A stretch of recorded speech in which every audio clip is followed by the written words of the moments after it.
ఇకపై మీకు ఇష్టమైన ఫేవరెట్ సీరియల్స్ యొక్క ఫుల్ ఎపిసోడ్స్ యూట్యూబ్లో అందుబాటులో ఉండవు. కేవలం సన్నెక్స్లో మాత్రమే ఫ్రీగా చూడొచ్చు. ఈ పంచాయతీ విషయం బాగా కాంప్లికేట్ అవుతుందని మీకు అనిపించట్లేదా?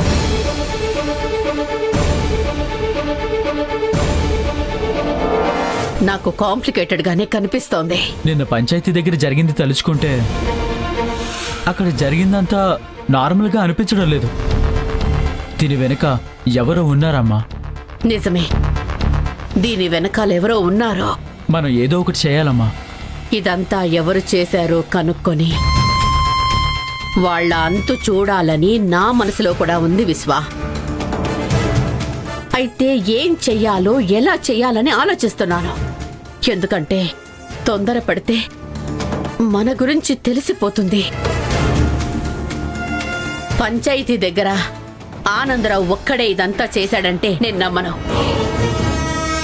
అవునమ్మా, అసలు ఎవరు ఇదంతా చేశారని క్లారిటీగా తెలుసుకున్న తర్వాతే మనం ఏమైనా చేయగలం. అంటే ఎవరో కావాలనే ప్లాన్ చేసి అత్తయ్యని ఇరికించారన్నమాట. ఆ పని చేసిన వాళ్ళకి నా వైపు నుంచి ఒక పెద్ద థ్యాంక్స్. విశ్వకి సంధ్య నాతో మాట్లాడింది చెప్తే వద్దు, అసలే విశ్వ కోపిష్టి. ఏం చేస్తాడో ఏంటో. ప్రస్తుతానికి వీడికి ఈ విషయం చెప్పకపోవడమే మంచిది. అమ్మా, ఇంకొక విషయం. అక్షయ్ పంచాయతీ బాధ్యతలు నాకు అప్పగించండి అని అడగగానే మీరు ఒప్పుకున్నారు కదా? ఇంకేం చేయదు విశ్వ. ఊరి జనం కూడా అదే కోరుకుంటున్నప్పుడు వేరే వాళ్ళకి పంచాయతీ బాధ్యతలు అప్పగించలేను కదా. అందుకే ఆ ఊరి జనం ముందే అక్షయ్కి పంచాయతీ బాధ్యతలు అప్పగించాలనుకుంటున్నాను. ఇంతకీ దీని గురించి నువ్వేమంటావు? అమ్మా, మీకు ఓకే కదా? నాకేం అభ్యంతరం లేదు.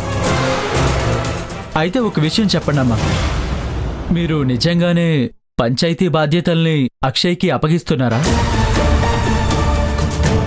ఈ సంధ్య పంచాయతీ బాధ్యతలు నన్ను తీసుకోమని చెప్పినందుకు ఇన్ని పాటలు పడాల్సి వస్తోంది. ఏంటి విశ్వ, నువ్వేం ఆలోచిస్తున్నావు? అక్షయ్కి పంచాయతీ బాధ్యతలు అప్పగించటం నీకిష్టం లేదా? అబే, అదేం లేదమ్మా. మీరు అక్షయ్కే పంచాయతీ బాధ్యతలు అప్పగించండి. పంచాయతీ అధికారం తీసుకొని దాన్ని నడిపించడం చాలా కష్టమైన పని కదా. ఆ తలనొప్పులన్నీ నాకెందుకు? నాకు ఏ అధికారం వద్దు. ఇవన్నీ అక్షయ్కే కరెక్ట్. వాణ్ణే ధర్మపీఠం మీద కూర్చోబెట్టండి అమ్మా. అత్తయ్యని పంచాయతీ అధికారం అడగమని చెప్తే విశ్వ దద్దమ్మలాగా ఏదేదో మాట్లాడుతున్నాడు. విశ్వ, కాసేపు నన్ను ఒంటరిగా వదిలే. నువ్వు వెళ్ళు. సరే అమ్మా.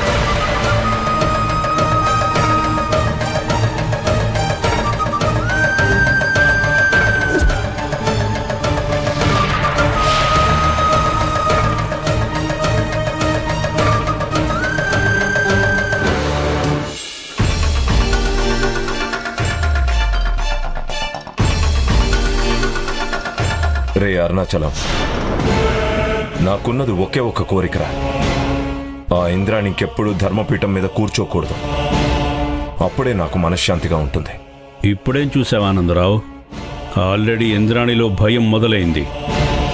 మనం అనుకున్నట్టుగానే ఇంద్రాణి పంచాయతీకి రావాలి. పంచాయతీ అధికారం అక్షయ్కి అప్పజెప్పాలి. అది సరే అరుణాచలం, ఈసారి ఆ ఇంద్రాణి పంచాయతీకి వస్తే ఇంద్రాణి పరువు తీయటానికి ఏం ప్లాన్ చేద్దాం? ముందు అది చెప్పు. దాని గురించి నాకు వదిలే ఆనందరావు. ఇంద్రాణి పంచాయతీ బాధ్యతలు అక్షయ్కి అప్పగించిన తర్వాత ఇంద్రాణి చేసిన దుర్మార్గాలు చెప్పడానికి మన వాళ్ళు రెడీగా ఉన్నారు. సరే, నువ్వన్నట్టుగానే కానివ్వు. కానీ దీని వెనక మనం ఉన్నామని ఎవ్వరికీ అనుమానం రాకూడదు. ఎవరికి అనుమానం రాదు. నేను చూసుకుంటాను.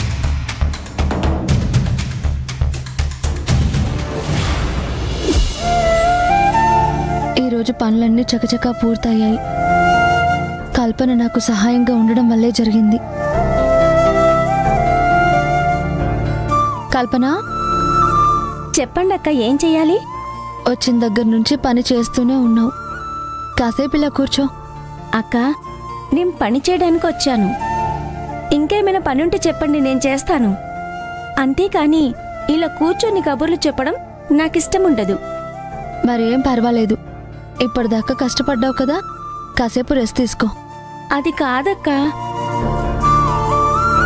నేను చెప్తున్నాను కదా, కూర్చో. అక్క అక్క, మీరు కూడా కూర్చుంటేనే నేను కూర్చుంటాను. సరే కూర్చో. ఇంత చిన్న వయసులో ఇంతలా కష్టపడుతున్నారు. నిజంగా మీలా ధైర్యం ఉండాలక్క. అలాగే మీది చాలా మంచి మనసక్క. ఇన్ని రోజులు నేను చాలా చోట్ల పనిచేశాను. ఇలా కూర్చోపెట్టడం కాదు కదా, సరిగా మాట్లాడేవారే కాదు. వాళ్ళకి ఎంత పని చేసినా మొహం చిట్లించుకునేవాళ్ళు. కానీ మీరలా కాదక్క. నువ్వు చెప్పిన పనులన్నీ చేస్తున్నావు, ఫాస్ట్గా చేసేస్తున్నావు. నీ పనిని చూసి ముచ్చటేసింది కల్పన. అది మీ మంచితనం అక్క. మీ ఇంట్లో ఎవరెవరుంటారు? నాకు అమ్మా నాన్న లేరక్క.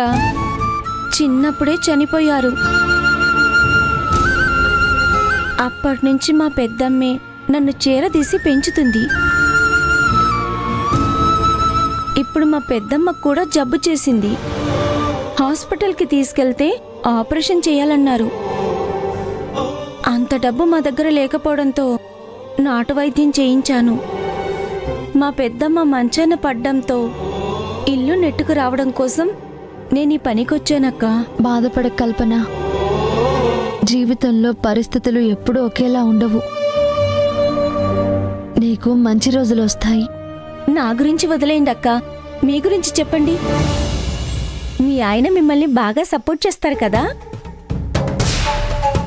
పెళ్ళాం ఇంట్లోనే ఉండాలి, బయటికి వెళ్లాల్సిన అవసరం లేదని ఈ రోజుల్లో మీరు సొంతంగా క్యాంటీన్ నడుపుకునే స్వేచ్ఛ ఇచ్చారంటే నిజంగా మీ ఆయన గ్రేట్ అక్క.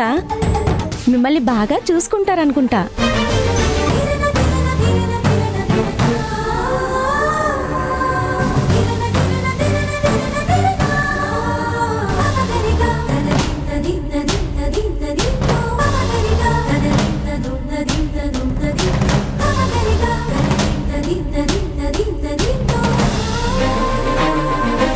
ఏమైందక్క, మాట్లాడవేంటి? ఏం లేదమ్మా, ఇప్పుడు నా గురించి ఎందుకులే. ఆఫీస్ వాళ్ళు స్నాక్స్ తినడానికి వస్తారు. మనం స్నాక్స్ రెడీ చేయాలి. నువ్వు ఉల్లిపాయలు కట్ చేయి, నేను పిండి కలుపుతాను. పకోడీలు వేద్దాం. అలాగే అక్క.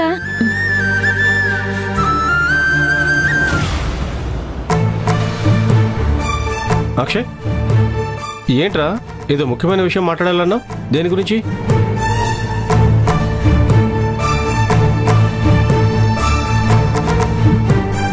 రే నవీన్, పిన్ని తర్వాత నేనంతగా నమ్మేది నిన్నొక్కడే. నా బాధనైనా నా సంతోషం అయినా నీతోనే పంచుకుంటాను. అలాగే నువ్వు కూడా నీ ప్రతి విషయం నాతో చెప్తావు. కానీ ఈ మధ్య ఎందుకో నాతో చెప్పకుండానే బయటికి వెళ్ళిపోతున్నావు. ఎప్పుడు ఇంటికి వస్తున్నావో ఏమో తెలియటం లేదు. ఎందుకు లేట్ అయిందని అడిగితే ఏదో ఒకటి సర్ది చెప్తున్నావు.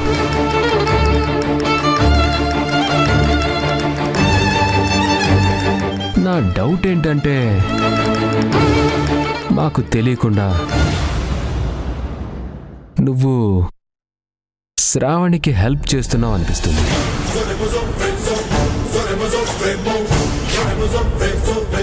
మళ్ళీ మమ్మల్ని కలపడానికి ప్రయత్నిస్తున్నావు అనిపిస్తుంది.